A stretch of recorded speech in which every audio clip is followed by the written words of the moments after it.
Hi friends, welcome to our channel. ఈరోజు నేను మలయాళం లాంగ్వేజ్లో మమ్ముట్టి నటించినటువంటి ఒక మంచి క్రైమ్ మిస్టరీ మూవీ స్టోరీని ఎక్స్ప్లెయిన్ చేయబోతున్నాను. అదే కాంతాయ పెన్కుట్టి. మూవీ పాతది కదా అని మాత్రం అనుకోవద్దు, మూవీ చాలా బాగుంటుంది. సో స్కిప్ చేయకుండా చివరి వరకు చూడండి. Now let's start our video start చేసే ముందు మన ఛానల్లో లాస్ట్ వీడియోకి వచ్చిన బెస్ట్ కామెంట్ ఏమిటో చూద్దాం.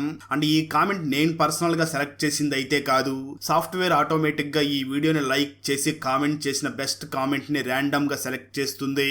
So keep commenting. నెక్స్ట్ మీ కామెంటే సెలెక్ట్ అయ్యే ఛాన్స్ ఉంది. And thanks for commenting. Now let's start our video. Open చేస్తే మూవీ స్టార్టింగ్లో స్కూల్లో చదువుకుంటున్నటువంటి అమ్మాయిలందరినీ కూడా టూర్కి తీసుకుని వెళుతూ ఉండగా అమ్మాయిలందరూ బస్సులో చాలా సరదాగా ఆడుకుంటూ ఉంటారు. అలా బస్సు వెళుతూ ఒక టర్నింగ్ తిరుగుతూ ఉండగా ఇంతలో ఒక లారీ వచ్చి ఆ స్కూల్ బస్సులో ఢీ కొడుతుంది. కట్ చేస్తే ఆ తర్వాత రోజు మార్నింగ్ దేవదాస్ న్యూస్ పేపర్ ని చదువుతూ ఒక్కసారిగా షాక్ అవుతాడు. ఎందుకంటే ఆ న్యూస్ పేపర్ లో తన కూతురు చదువుతున్నటువంటి స్కూల్ బస్ కి యాక్సిడెంట్ అయ్యింది అని తెలుసుకుని చాలా షాక్ అవుతూ ఉంటాడు. అయితే ఆ న్యూస్ లో మాత్రం నిన్న స్కూల్ బస్ కి యాక్సిడెంట్ అయ్యింది, ఆ యాక్సిడెంట్ లో కేవలం ఒక అమ్మాయి మాత్రమే ప్రాణాలు కోల్పోయింది, మిగతా అందరూ సేఫ్ గానే ఉన్నారు అని అందులో రాసి ఉండడంతో తను చాలా బాధపడుతూ ఉంటాడు. ఆ వెంటనే దేవదాస్ తన వైఫ్ అయినటువంటి భవానీ దగ్గరికి వెళ్ళి, నిన్న మన అమ్మాయి టూర్కి వెళ్తున్న బస్సుకి యాక్సిడెంట్ అయ్యింది, కంగారు పడకు, మన అమ్మాయి సేఫ్గానే ఉంది, కానీ తను ఎందుకు ఇంకా ఇంటికి రాలేదు అని భవానీ మరియు దేవదాస్ ఇద్దరూ కూడా స్కూల్లో వాళ్ళ కూతురు గురించి ఎంక్వైరీ చేయడం కోసం బయలుదేరి వెళ్ళగా ఆ సమయంలో అక్కడ యాక్సిడెంట్లో దెబ్బలు తగిలిన పిల్లలందరికీ కూడా ట్రీట్మెంట్ చేస్తూ ఉంటారు. అక్కడే ఉన్న టీచర్ దేవదాస్ని చూసి, మీ అమ్మాయి మీనాక్షి నిన్న ఇంటికి వచ్చేసింది అని అనడంతో ఆ మాటలు విన్న దేవదాస్ చాలా కంగారు పడుతూ, నిన్నే ఇంటికి వస్తే మరి ఇంటికి ఎందుకు రాలేదు అని దేవదాస్ కూతురికి బెస్ట్ ఫ్రెండ్ అయినటువంటి మీరా దగ్గరికి వెళ్లి ఎంక్వైరీ చేయడం మొదలు పెడతారు. అప్పుడు మీరా దేవదాస్ ని చూసి, అంకుల్ నిన్న మేము టూర్ కి వెళ్తున్న బస్ కి యాక్సిడెంట్ అవడంతో మమ్మల్ని అందరినీ కూడా ఇంటికి పంపించేశారు, దాంతో నేను మీనాక్షి ఇద్దరం కూడా ఇంటికి తిరిగి వస్తూ ఉండగా మీనాక్షి మాత్రం నేను ఆ యాక్సిడెంట్ లో చనిపోయినటువంటి ఆ అమ్మాయిని చూసి వస్తాను అని చెప్పి ఆ అమ్మాయి దగ్గరికి బయలుదేరి వెళ్ళింది, నేను ఇంటికి వెళ్ళిపోయాను అంటుంది. దాంతో దేవదాస్ చాలా బాధపడుతూ మా అమ్మాయి ఎక్కడికి వెళ్ళి ఉంటుంది అని ఆలోచిస్తూ వెంటనే పోలీస్ స్టేషన్కి వెళ్ళి మా అమ్మాయి కనిపించడం లేదు అని కంప్లైంట్ ఇస్తాడు. సరిగ్గా అదే సమయంలో ఇన్స్పెక్టర్ కి ఒక వ్యక్తి ఫోన్ చేసి, ఇక్కడ రైల్వే ట్రాక్ దగ్గర ఒక అమ్మాయి డెడ్ బాడీ దొరికింది అని అంటారు. దాంతో ఇన్స్పెక్టర్ వెంటనే దేవదాస్ ని చూసి, నీ దగ్గర మీ అమ్మాయి ఫోటో ఉందా అని అడుగుతాడు. దానికి దేవదాస్ మాట్లాడుతూ, లేదు, ఇంట్లో మా అమ్మాయి ఫోటో ఉంది అని చెప్పడంతో దాంతో ఇన్స్పెక్టర్ వెంటనే దేవదాస్ ని వాళ్ళ ఇంటికి తీసుకుని వెళ్లి మీనాక్షి ఫోటోని తీసుకుని కేవలం దేవదాస్ ని మాత్రమే తనతో పాటు తీసుకుని వెళుతూ ఉంటాడు. దేవదాస్ ఇన్స్పెక్టర్ ని చూసి, ఎందుకు సార్ మా ఆవిడ్ని ఇంట్లోనే ఉంచి నన్ను మాత్రమే తీసుకుని వెళుతున్నారు, ఏంటి విషయం అని అడుగుతూ ఉంటాడు. దానికి ఆ ఇన్స్పెక్టర్ సమాధానం చెప్తూ, ఇక్కడ దగ్గరలో ఒక రైల్వే ట్రాక్ దగ్గర ఒక అమ్మాయి డెడ్ బాడీ దొరికింది, అది ఒకసారి నువ్వు చెక్ చేసి అది మీ అమ్మాయి డెడ్ బాడీయో కాదో చూడాలి అని అంటాడు. దేవదాస్ వెంటనే ఆ రైల్వే ట్రాక్ దగ్గర ఉన్న డెడ్ బాడీని చూసి అక్కడ ఉన్నది తన కూతురు డెడ్ బాడీయే కావడంతో తను చాలా బాధపడి ఏడుస్తూ ఉంటాడు. ఇన్స్పెక్టర్ ఆ దేవదాస్ని ఓదార్చుతూ వెంటనే కానిస్టేబుల్ ని చూసి, ఇక్కడ ఏమైనా క్లూస్ దొరికాయా అని అడుగుతాడు. దానికి ఆ కానిస్టేబుల్ సమాధానం చెప్తూ, ఇక్కడ ఒక అగ్గిపెట్టి దొరికింది, అలాగే కొన్ని కాల్చి పడేసినటువంటి సిగరెట్ ముక్కలు కూడా కనిపించాయి అని అంటూ ఉంటాడు. దాంతో ఇన్స్పెక్టర్ వెంటనే అక్కడికి ఒక పోలీస్ డాగ్ ని తీసుకుని వచ్చి చెక్ చేయించే ప్రయత్నం చేస్తాడు, కానీ అది మాత్రం అక్కడక్కడే తిరుగుతూ ఉంటుంది. ఇన్స్పెక్టర్ వెంటనే అక్కడ ఉన్న కానిస్టేబుల్ ని చూసి, ఇక్కడ కేవలం 2-3 షాపులే ఉన్నాయి కదా, అక్కడికి కూడా వెళ్ళి ఒకసారి ఎంక్వైరీ చెయ్యండి అని తను వెంటనే దేవదాస్ ని వాళ్ళ ఇంటి దగ్గర డ్రాప్ చేసి వెళ్ళిపోతాడు. దేవదాస్ ఇంటి లోపలికి వెళ్ళగా తన వైఫ్ భవానీ మన అమ్మాయి ఎక్కడా అని అడుగుతుంది. దేవదాస్ భవానీని చూసి మన అమ్మాయి చనిపోయింది అని చెప్పడంతో భవానీ ఒక్కసారిగా స్పృహ కోల్పోయి పడిపోతుంది. దాంతో ఆ ఇంట్లో పని మనిషి వచ్చి ఆ భవానీకి సహాయం చేస్తూ ఉంటుంది. మరోపక్క పోలీసులు ఆ రైల్వే ట్రాక్ దగ్గర ఉన్న షాప్ దగ్గరికి వెళ్లి ఎంక్వైరీ చేస్తూ ఉండగా ఆ షాప్ ఓనర్ దేవ అక్కడ ఉన్న పోలీసుల్ని చూసి మాట్లాడుతూ, సార్ నిన్న రాత్రి 7 గంటల సమయంలో ఒక అమ్మాయి ఇక్కడికి వచ్చి సిగరెట్ తీసుకుని వెళ్ళింది, తనతో పాటు ఒక పెద్ద వ్యక్తి ఎవరో ఉన్నాడు, బాగా మీసాలు కూడా ఉన్నాయి, తను 7 గంటల సమయంలో ఇక్కడికి వచ్చి సిగరెట్ తీసుకుని వెళ్ళింది అని చెప్తాడు. దాంతో పోలీసులు వెంటనే వాళ్ళ దగ్గర ఉన్నటువంటి మీనాక్షి ఫోటోని చూపించగా దేవ ఆ ఫోటోని చూసి, ఈ ఫోటోలో ఉన్న అమ్మాయి నిన్న నా దగ్గర సిగరెట్ తీసుకోవడానికి వచ్చిన అమ్మాయి ఇద్దరో ఒకరో కాదో నేను గుర్తుపట్టలేకపోతున్నాను అంటూ ఉంటాడు. అయితే పోలీసులు మాత్రం నిన్న రాత్రి 7 గంటల సమయంలో ఇక్కడికి వచ్చింది అంటే బహుశా ఆ మీనాక్షి బాయ్ ఫ్రెండే ఇక్కడికి తీసుకుని వచ్చి ఉంటాడు అని ఆ మీనాక్షి బాయ్ ఫ్రెండ్ గురించి ఎంక్వైరీ చేసే పని మొదలు పెడతారు.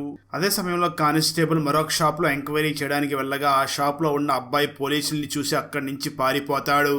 మరోపక్క స్పృహ కోల్పోయినటువంటి మీనాక్షి మదర్కి ట్రీట్మెంట్ చేయించి ఆ తర్వాత మీనాక్షికి దహన సంస్కారాలన్నీ కూడా చేస్తూ ఉంటారు.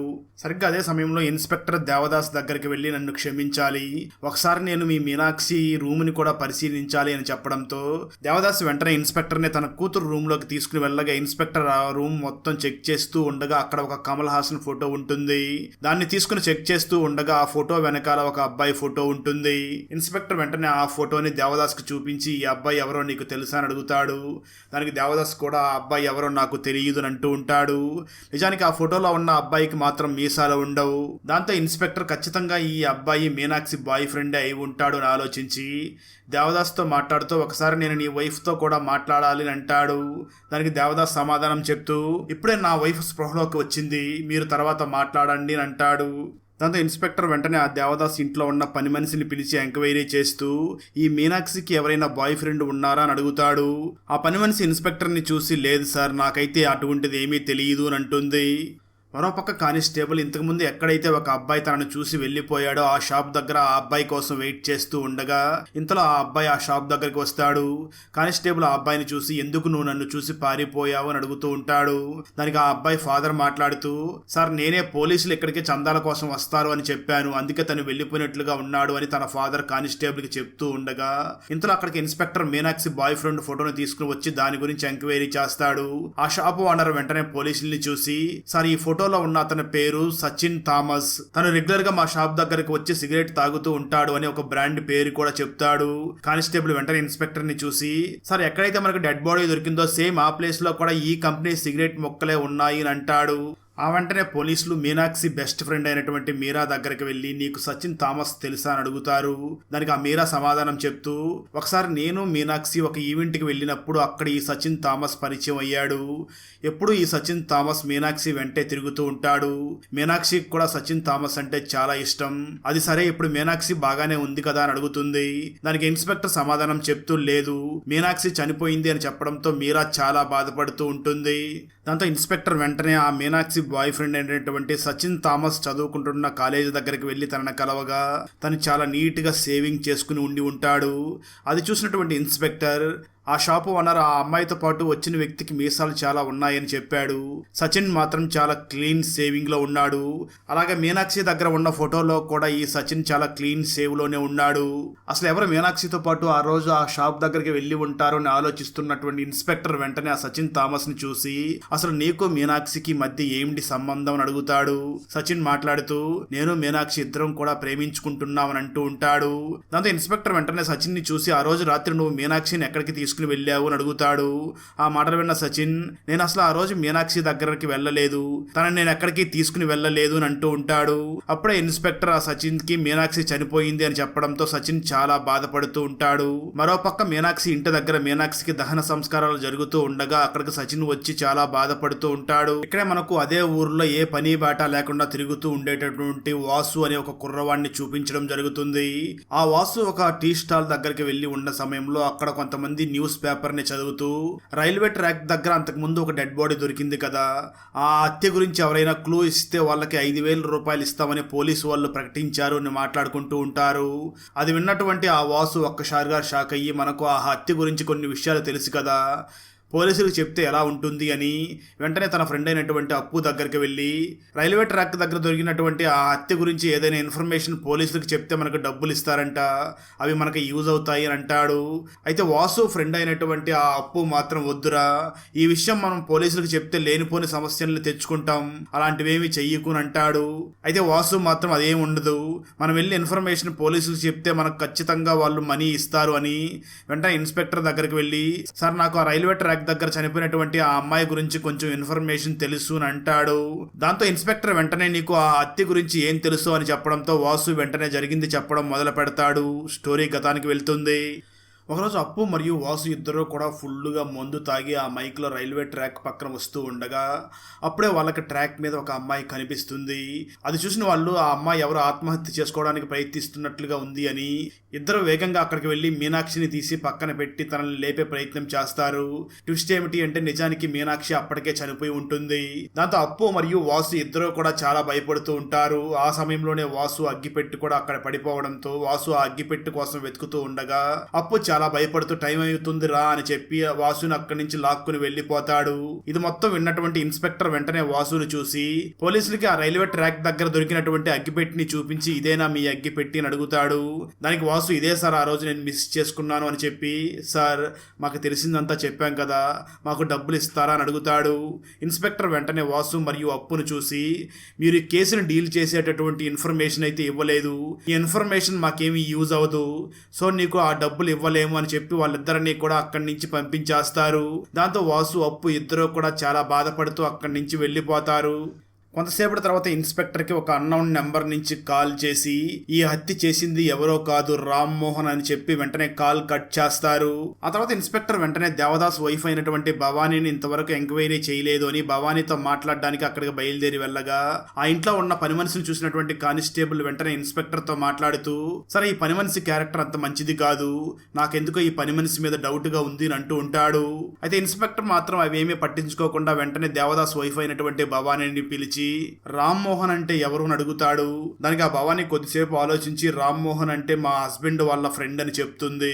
ఇన్స్పెక్టర్ ఆ భవానీని చూసి అది సరే మీ కూతురు మీనాక్షిని కలవడానికి ఎవరైనా రెగ్యులర్ గా వస్తూ ఉంటారని అడగ్గా దానికి భవానీ సమాధానం చెప్తూ అప్పుడప్పుడు చర్చ్ ఫాదర్ వస్తూ ఉంటాడు అని అంటుంది. దాంతో ఇన్స్పెక్టర్ వెంటనే ఆ చర్చ్ ఫాదర్ డీటెయిల్స్ మొత్తం కలెక్ట్ చేసుకుంటాడు.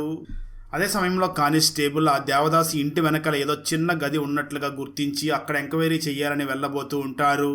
భవానీ పోలీసుల్ని చూసి సార్ అది కూడా మాదే, అది ఒక స్టోర్ రూమ్ అని చెప్పి ఆ రూమ్ తాళాలు ఇస్తుంది. దాంతో ఇన్స్పెక్టర్ మరియు కానిస్టేబుల్ అక్కడికి వెళ్లి చూడగా అక్కడ చాలా కాల్ చేసిన సిగరెట్స్ ఉంటాయి. ఆ సమయంలో ఇన్స్పెక్టర్ వెంటనే కానిస్టేబుల్ ని చూసి నాకు ఒక అన్నోన్ నెంబర్ నుంచి ఫోన్ వచ్చింది కదా, ఆ ఫోన్ ఎక్కడి నుంచి వచ్చిందో కనుక్కోండి అని అంటూ ఉంటాడు. ఆ తర్వాత ఇన్స్పెక్టర్ మరియు పోలీసులందరూ కూడా రామ్మోహన్ ఇంటి దగ్గరికి వెళ్ళగా ఆ సమయంలో రామ్మోహన్ ఇంట్లో ఉండడు. రామ్మోహన్ వైఫ్ మరియు రామ్మోహన్ కొడుకు మాత్రమే ఉంటారు. ఇన్స్పెక్టర్ వెంటనే రామ్మోహన్ వైఫ్ని చూసి చాలా క్వశ్చన్స్ అడుగుతూ ఉంటాడు. రామ్మోహన్ వైఫ్ కూడా పోలీసులు అడిగిన ప్రశ్నలన్నిటికీ సమాధానం చెప్తూ ఉంటుంది. ఆ సమయంలో పోలీసులు రామ్మోహన్ కొడుకుని కూడా విచారించగా రామ్మోహన్ కొడుకు మాట్లాడుతూ మీరు చెప్పిన రోజు మా ఇంటికి ఒక కాల్ వచ్చింది, నేను ఆ ఫోన్ లిఫ్ట్ చేయగా ఎవరో కూడా నాతో మాట్లాడలేరు, అయితే ఆ తర్వాత మా నాన్న ఇంటికి వచ్చిన తర్వాత మళ్ళీ కాల్ వచ్చింది, అప్పుడు మా నాన్న ఆ ఫోన్లో మాట్లాడి సడన్గా ఆ సమయంలో ఎక్కడికో మా నాన్న ఫోన్ మాట్లాడేసి వెళ్ళిపోయాడు అని అంటాడు. దాంతో పోలీసులు వెంటనే అక్కడి నుంచి తిరిగి వెళ్ళిపోగా రామ్మోహన్ వైఫ్ వెంటనే రామ్మోహన్కి ఫోన్ చేసి నీ కోసం పోలీసులు వచ్చారు అని అంటుంది. ఆ మాటలు విన్న రామ్మోహన్ చాలా కంగారు పడుతూ వెంటనే న్యూస్ పేపర్లో చూడగా న్యూస్ పేపర్లో మీనాక్షి చనిపోయింది అని ఒక న్యూస్ వేసి ఉంటారు. దీన్ని చూసినటువంటి ఆ రామ్మోహన్ ఎందుకో చాలా టెన్షన్ పడుతూ ఉంటాడు. అది ఎందుకు అన్నది మనకు క్లైమాక్స్ లో తెలుస్తుంది. మరోపక్క పోలీసులు ఈ రామ్మోహన్ క్యారెక్టర్ ఏమిటో తెలుసుకోవడం కోసం రామ్మోహన్ ఆఫీస్ దగ్గరికి వెళ్లి ఎంక్వైరీ చేయగా అక్కడ ఉన్న ఒక వ్యక్తి పోలీసుల్ని చూసి ఈ రామ్మోహన్ అందరితో కూడా చాలా మంచిగా మాట్లాడుతూ ఉంటాడు, అమ్మాయిలతో ఫ్లర్ట్ చేసే విధంగా మాట్లాడుతూ ఉంటాడు అని చెప్పడంతో పోలీసులు ఈ రామ్మోహన్ ఒక ప్లే బాయ్ అని అర్థం చేసుకుని అక్కడి నుంచి వెళ్ళిపోతారు. మరోపక్క పోలీసులు రామ్మోహన్ ఒక ఊర్లో ఉన్న హోటల్లో స్టే చేస్తూ ఉండడంతో ఆ ఇన్ఫర్మేషన్ ని తెలుసుకున్నటువంటి ఇన్స్పెక్టర్ ఆ ఊర్లో ఉన్న పోలీసులకి ఫోన్ చేసి వాళ్ళకు హోటల్ పేరు చెప్పి అందులో ఉన్న రామ్మోహన్ అనే వ్యక్తి అక్కడి నుంచి వెళ్లకుండా చూడండి అని అంటాడు. అయితే పేపర్లో న్యూస్ చూసినటువంటి రామ్మోహన్ వెంటనే రూమ్ ని ఖాళీ చేసి అక్కడి నుంచి వెళ్లిపోతాడు. మరోపక్క పోలీసులకి ఇంతకు ముందు ఇన్స్పెక్టర్ కి ఒక అన్నోన్ నెంబర్ నుంచి ఎవరో ఫోన్ చేసి ఈ హత్య చేసింది రామ్మోహన్ అని చెప్పి ఫోన్ పెట్టేశాడు కదా, ఆ లొకేషన్ ఎక్కడో తెలిసిపోతుంది, అది ఎక్కడో కాదు దేవదాస్ ఇంటి వెనకాల ఉన్నటువంటి చిన్న గదిలో నుంచి ఆ ఫోన్ వచ్చింది అని తెలుస్తుంది. అప్పుడే పోలీసులకి ఫోన్ చేసింది దేవదాసి అన్న విషయం కూడా తెలిసిపోతుంది. ఇది మొత్తం తెలుసుకున్న ఇన్స్పెక్టర్ ఆ దేవదాస్ కి నిజంగా రామ్మోహన్ మీద డౌట్ ఉంటే మనకు డైరెక్ట్ గా ఎందుకు చెప్పలేదు అని ఆలోచిస్తూ ఉంటాడు. అప్పుడే ఇన్స్పెక్టర్ కి ఇంతకుముందు దేవదాస్ ఇంటికి వెళ్ళినప్పుడు అక్కడ ఉన్న పని మనిషిని చూసినటువంటి కానిస్టేబుల్ నాకు ఆ పని మనిషి మీద డౌట్ గా ఉంది అన్న మాటలు గుర్తు చేసుకుని వెంటనే కానిస్టేబుల్ ని పిలిచి ఎందుకు నీకు ఆ పని మనిషి మీద డౌట్ గా ఉంది అని అడుగుతాడు. అప్పుడు ఆ కానిస్టేబుల్ మాట్లాడుతూ సార్ ఆ పని మనిషికి సుమారు 31-32 సంవత్సరాల వయసు ఉంటుంది, అయితే ఆ అమ్మాయి ఇంతకు ముందు పనిచేసిన ఇంట్లో తనకన్నా వయసులో చాలా పెద్దగా ఉన్నటువంటి ఆ హౌస్ ఓనర్ ని వలలో వేసుకుని తన దగ్గర నుంచి చాలా డబ్బులు తీసుకుంది, ఈ అమ్మాయి మీద ఒక కేసు ఆల్రెడీ స్టేషన్ లో బుక్ అయ్యింది అని అంటాడు. ఇది మొత్తం విన్నటువంటి ఇన్స్పెక్టర్ మరియు ఎస్పీ ఇద్దరు కూడా అంటే బహుశా దేవదాస్ కి మరియు ఆ పని మనిషికి ఏదైనా అక్రమ సంబంధం ఉండి ఉంటుంది, వీళ్ళిద్దరూ ఇంటిమేట్ అయ్యే సమయంలో లేదా క్లోజ్ గా ఉన్న సమయంలో వాళ్ళ కూతురు చూసేసి ఉంటుంది, అందుకే దేవదాసు వాళ్ళ కూతుర్ని చంపేసి ఆ నేరాన్ని రామ్మోహన్ మీద వెయ్యాలనుకుంటున్నాడేమో అని అనుకుంటూ ఉంటారు. దాంతో ఇన్స్పెక్టర్ వెంటనే దేవదాస్ ఇంటి దగ్గరికి వెళ్లి దేవదాస్ని కలిసి ఎందుకు నువ్వు మాకు సీక్రెట్ గా ఫోన్ చేశావు, మాకు డైరెక్ట్ గానే ఆ విషయం చెప్పవచ్చు కదా అని అడుగుతాడు. అప్పుడు దేవదాస్ ఇన్స్పెక్టర్ ని చూసి సార్ నేను మీతో కొంచెం సీక్రెట్ గా మాట్లాడాలి అని అంటాడు. ఇన్స్పెక్టర్ వెంటనే దేవదాస్ని అక్కడి నుంచి స్టేషన్ కి తీసుకుని వెళ్తాడు. స్టేషన్ కి వెళ్ళినటువంటి దేవదాస్ ఇన్స్పెక్టర్ ని చూసి అసలు ఏం జరిగిందో చెప్పడం మొదలు పెడతాడు. స్టోరీ గతానికి వెళ్తుంది. నిజానికి దేవదాస్ కి తన వైఫ్ అయినటువంటి భవానీ మీద కొంచెం అనుమానం ఉండడంతో ఆ రోజు దేవదాస్ కూతురైనటువంటి మీనాక్షి టూర్ కి వెళ్ళగా తను కూడా నేను పని మీద ఆఫీస్ కి వెళ్లిపోతున్నాను అని చెప్పి తను మాత్రం ఆఫీస్ పని మీద వెళ్లకుండా ఇంటి వెనకాల ఉన్న స్టోర్ రూమ్ లోనే వెయిట్ చేస్తూ అసలు భవానీకి మరియు రామ్మోహన్ కి మధ్య ఏదైనా సంబంధం ఉందేమో అని తెలుసుకోవాలని వెయిట్ చేస్తూ ఉంటాడు. అలా దేవదాస్ ఆ స్టోర్ రూమ్ లో వెయిట్ చేస్తూ సిగరెట్లు అన్ని కూడా తాగి అక్కడ పడేసి ఉంటాడు. కానీ ఎంతసేపు వెయిట్ చేసిన రామ్మోహన్ మాత్రం అక్కడికి రాకపోవడంతో దేవదాస్ చాలా బాధపడుతూ నేను నా వైఫ్ భవానీని చాలా అనుమానించాను అని బాధపడుతూ ఆ స్టోర్ రూమ్ లో నుంచి బయటికి రాబోతూ ఉంటాడు. సరిగ్గా అదే సమయంలో రామ్మోహన్ తన కారుని దూరంగా ఆపి అక్కడి నుంచి ఇంటికి వస్తాడు. భవానీ వెంటనే రామ్మోహన్ ని ఇంటి లోపలికి తీసుకుని వెళ్లిపోతుంది. ఇది మొత్తం చూసినటువంటి దేవదాస్ చాలా కోప్పడుతూ వెంటనే ఆ రామ్మోహన్ ని చంపేయాలి అని డిసైడ్ అయ్యి తన కారులో ఉన్న గన్ను తీసుకురావడానికి వెళ్ళగా గన్ను తీసుకుని వచ్చే సమయానికే రామ్మోహన్ తిరిగి మళ్ళీ అక్కడి నుంచి వెళ్లిపోయి ఉంటాడు. దాంతో దేవదాస్ వెంటనే చాలా బాధపడుతూ బారుకి వెళ్లి మందు తాగుతూ భవానీ రామ్మోహన్ ఇద్దరూ కలిసి నన్ను మోసం చేస్తున్నారు అని ఫుల్ గా మందు తాగుతాడు. అలా మందు తాగి బాధపడి ఇంటికి వచ్చి ఆ రోజు రాత్రి అలాగే నిద్రపోతాడు. కట్ చేస్తే ఆ తర్వాత రోజు మార్నింగ్ దేవదాస్ న్యూస్ పేపర్ లో తన కూతురు వెళుతున్నటువంటి టూర్ బస్ కి యాక్సిడెంట్ అయ్యింది అన్న న్యూస్ ని చదువుతాడు. దాంతో దేవదాస్ వెంటనే తన కూతురు మీనాక్షి గురించి ఎంక్వైరీ చేస్తూ స్కూల్కి వెళ్ళగా అక్కడ ఉన్న టీచర్ దేవదాస్ని చూసి నిన్న రాత్రి మీ కూతురు ఇంటికి వచ్చేసింది అని చెప్పి ఉంటుంది. దాంతో దేవదాస్కి ఒక ఐడియా వస్తుంది. అంటే నిన్న రాత్రి నేను బారుకి వెళ్ళిన సమయంలో నా కూతురు ఇంటికి వచ్చి భవానీ మరియు రామ్మోహన్ క్లోజ్ గా ఉన్న విషయం చూసేసి ఉంటుంది. అందుకే రామ్మోహన్ నా కూతురుని చంపేసి ఉంటాడు అనే డౌట్ వచ్చి ఉంటుంది. ఆ విషయం చెప్పడం కోసమే నేను మీకు సీక్రెట్ గా ఫోన్ చేశాను అని దేవదాస్ ఇన్స్పెక్టర్ కి జరిగిందంతా చెప్తాడు. అప్పుడు ఇన్స్పెక్టర్ వెంటనే దేవదాస్ని చూసి రామ్మోహనే కాదు నీ కూతుర్ని నీ వైఫ్ కూడా చంపే అవకాశం ఉంది అని అంటూ ఉంటాడు. ఇక్కడే అసలు ఏం జరిగిందో చూపించడం జరుగుతుంది. స్టోరీ గతానికి వెళ్తుంది. నిజానికి మీనాక్షికి టూర్కి వెళ్ళగా ఆ టూర్కి వెళ్ళిన బస్కి యాక్సిడెంట్ అవడంతో మీనాక్షి అక్కడి నుంచి తిరిగి ఇంటికి వస్తుంది. ఆ సమయంలో ఇంట్లో భవానీ ఆ రామ్మోహన్తో చాలా అసభ్యకరమైన పరిస్థితుల్లో ఉంటుంది. అది చూసినటువంటి మీనాక్షి చాలా బాధపడుతూ ఉండగా కొంతసేపటి తర్వాత ఆ రామ్మోహన్ అక్కడి నుంచి వెళ్ళిపోతాడు.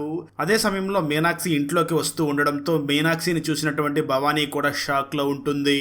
రామ్మోహన్ వెళ్ళిపోయిన తర్వాత మీనాక్షి ఆ భవానీని చూసి మా నాన్న బయటికి వెళ్ళిన తర్వాత నువ్వు ఇంట్లో ఈ విధంగా చేస్తున్నావా, ఈ విషయం ఎలాగైనా నాన్నకి చెప్పాలి, లేదంటే మీ ఇద్దరు కలిసి మా నాన్నని కూడా చంపే అవకాశం ఉంది అంటూ ఉంటుంది. కానీ ఆ భవానీ మాత్రం ప్లీజ్ మీ నాన్నకి చెప్పొద్దు అని అంటూ ఉంటుంది. కానీ మీనాక్షి మాత్రం లేదు, ఇలాంటి విషయాల్ని దాచిపెట్టకూడదు, చెప్పేయాలి అని అంటూ ఉంటుంది. దాంతో ఆ భవానీ చాలా కోపంతో మీనాక్షి గొంతు పట్టుకుని నులుముతూ ఉండగా ఆ ప్రాసెస్ లో మీనాక్షి అక్కడికక్కడే చనిపోతుంది. అయితే ఇక్కడ నిజానికి భవానీ తన కూతుర్ని చంపాలి అనుకుని ఉండదు, కానీ అది పొరపాటున అలా అయిపోయి ఉంటుంది. దాంతో ఆ భవానీ చాలా ఏడుస్తూ వెంటనే రామ్మోహన్ కి ఫోన్ చేస్తుంది.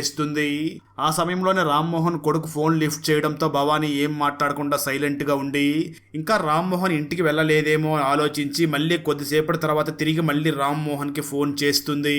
అప్పుడు రామ్మోహన్ ఫోన్ లిఫ్ట్ చేయగా భవానీ చాలా బాధపడి ఏడుస్తూ టూర్ కి వెళ్ళినటువంటి నా కూతురు మీనాక్షి ఎందుకు వచ్చిందో తెలియదు, సడన్ గా ఇంటికి వచ్చేసింది, మన ఇద్దరిని కూడా ఇంట్లో చూసేసింది, అది తన నాన్నకి చెప్తాను అంటూ ఉండడంతో నేను పొరపాటున తన గొంతు పట్టుకోగా ఆ మీనాక్షి చనిపోయింది, ఇప్పుడు ఏం చేయాలో నాకేం తెలియడం లేదు అని బాధపడుతూ ఉండడంతో రామ్మోహన్ వెంటనే ఆ భవానీతో మాట్లాడుతూ నువ్వేం బాధపడకు, ఇప్పుడే నాకు బిజినెస్ పని ఉంది అని చెప్పి నా కారు తీసుకుని వచ్చేస్తాను, మనం ఆ బాడీని ఏదో విధంగా అక్కడి నుంచి మాయించేద్దామని ధైర్యం చెప్తూ ఉంటాడు.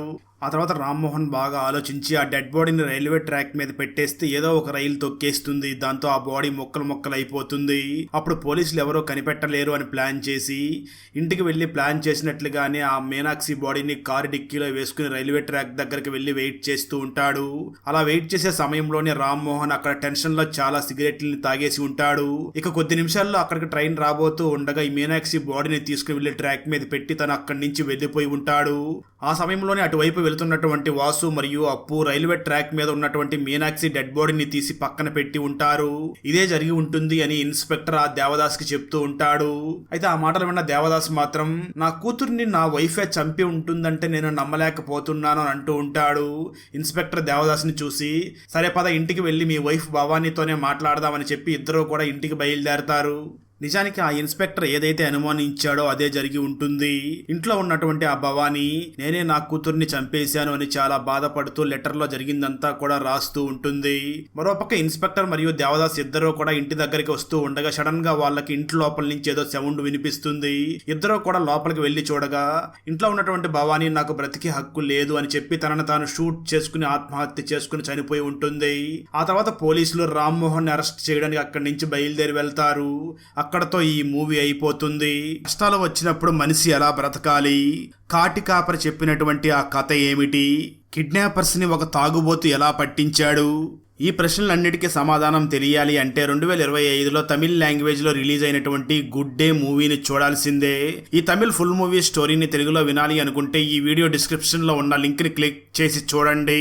ఫ్రెండ్స్, వీడియో నచ్చినట్లయితే లైక్ చేసి ఒక చిన్న కామెంట్ చేస్తే మాకు నెక్స్ట్ వీడియో చేయడానికి ఎంకరేజింగ్ గా ఉంటుంది. అలాగే ఛానల్ ని సబ్స్క్రైబ్ చేసి పక్కనే ఉన్న బెల్ ఐకాన్ ని క్లిక్ చేసి సపోర్ట్ చేయండి. Thanks for watching.